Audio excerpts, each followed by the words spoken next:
nous sommes ensemble pour 1 heure pour une conférence sur un sujet d'actualité brûlante, le diagnostic connecté, les aides à la réparation et ce que l'on peut peut-être nommer déjà maintenant les technocentres indépendants à destination du monde de la réparation. Corée, c'est un petit nom sympa. Donc ça consiste en fait en une solution qu'on appelle client-serveur. Alors c'est peut-être des termes plutôt informatiques.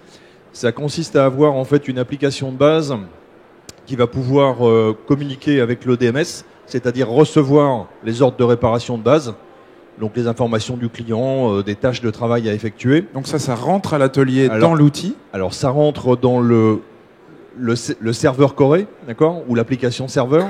Et en fait, l'application serveur, on va installer en fait des modules dans les appareils connectables. Alors ce sont nos appareils Bosch bien sûr, mais ça peut être aussi, comme l'a indiqué Jean-Marc, des appareils qui ont une base informatique et qui sont capables en fait de recevoir via un système de réseau, alors câblé ou Wi-Fi, peu importe. On va installer en fait un petit module qu'on appelle une solution client, oui, d'accord, qui va permettre de recevoir aussi l'ordre de travail, d'accord. Sur une géométrie d'une autre marque, par exemple, on peut imaginer. Sur une géométrie d'une autre marque aussi, oui, bien sûr. Donc en fait, l'opérateur a une barre de tâches en haut dans son appareil de géométrie. Il voit qu'il a reçu une tâche à effectuer. Il peut effectuer en fait son contrôle et son réglage de géométrie.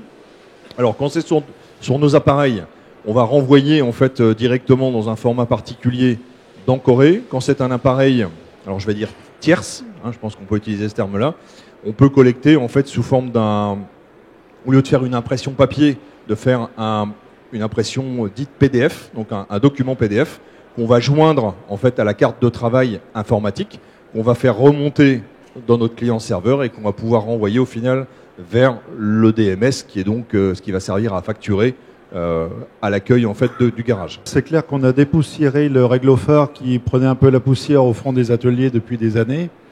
Et on le dépoussière notamment avec effectivement un réglophare électronique qui d'une part sait fournir des fonctions qui permettent de faire le contrôle n'importe où.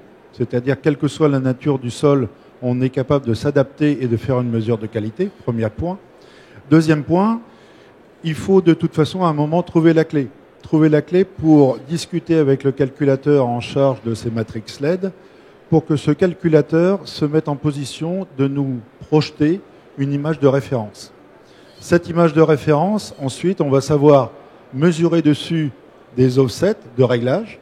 On va pouvoir venir soit annuler ces offsets dans une procédure manuelle qui se calque sur la procédure constructeur, ou ces informations d'offset, on va pouvoir les remonter au travers de l'outil Diag pour aller les inscrire dans le calculateur qui va en tenir compte en temps réel ensuite. Dans un atelier aujourd'hui, on comprend bien avec ces deux exemples, il faut connecter, c'est pas on peut.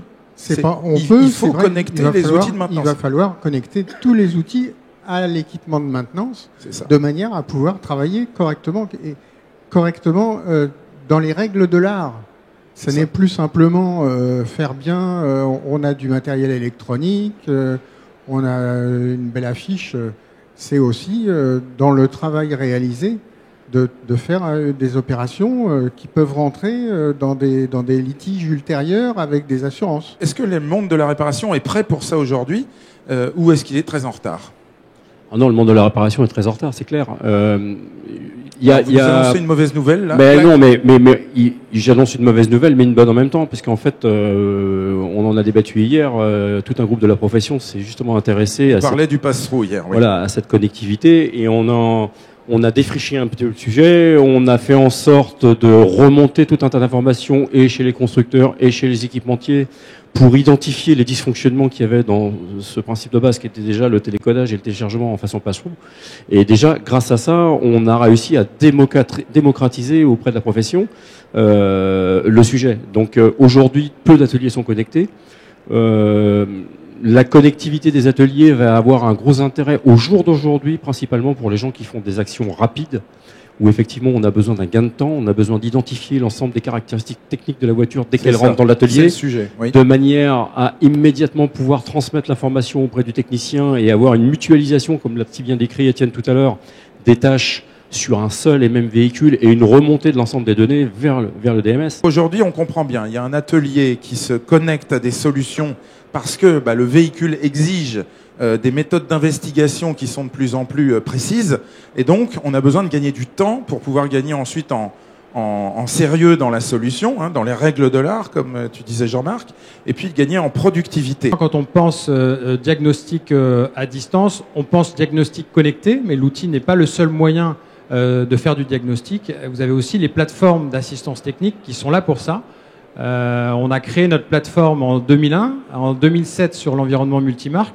Et donc aujourd'hui, notre vocation, c'est d'accompagner en fait la montée en compétences des techniciens en leur permettant de résoudre les problèmes techniques en s'appuyant sur un conseiller qui va faire la démarche en fait à deux, en tandem, en partageant la logique et en apprenant ensemble à résoudre des pannes avec les méthodes de diagnostic d'aujourd'hui. Tous les fabricants d'appareils de maintenance électronique On développent également leur base de données, base d'expérience, qui leur permettent d'enrichir leur système, ce qu'on appelle de diagnostic, parce que là, c'est de la recherche de panne. L'esprit elle-même, c'est toujours d'aider en fait nos clients réparateurs à trouver plus vite en fait les solutions de ce qui rentre dans leurs ateliers à travers ces modules EBR. Alors on n'a pas encore 1 500 000 cas, mais vous en avez quand même 800 000, quelque chose comme ça oui, monte là, non? Bon, ok. Alors, on collecte, c'est vraiment partagé, c'est une communauté en fait. Hein. Ouais. Donc le principe c'est ça. Tous les clients KTS qui bénéficient ou qui ont choisi en fait cette formule-là, bénéficient en fait de tout ce qui se passe autant en France mais dans le monde entier. Les outils récents digitaux sont là et on les utilise de plus en plus. On a effectivement développé une application sur tablette qui permet d'apporter de la réalité augmentée dans l'atelier. Pensez bien que quand un technicien d'atelier nous appelle, notre technicien à nous au téléphone, il est aveugle et c'est bien de temps en temps de voir ce qui se passe.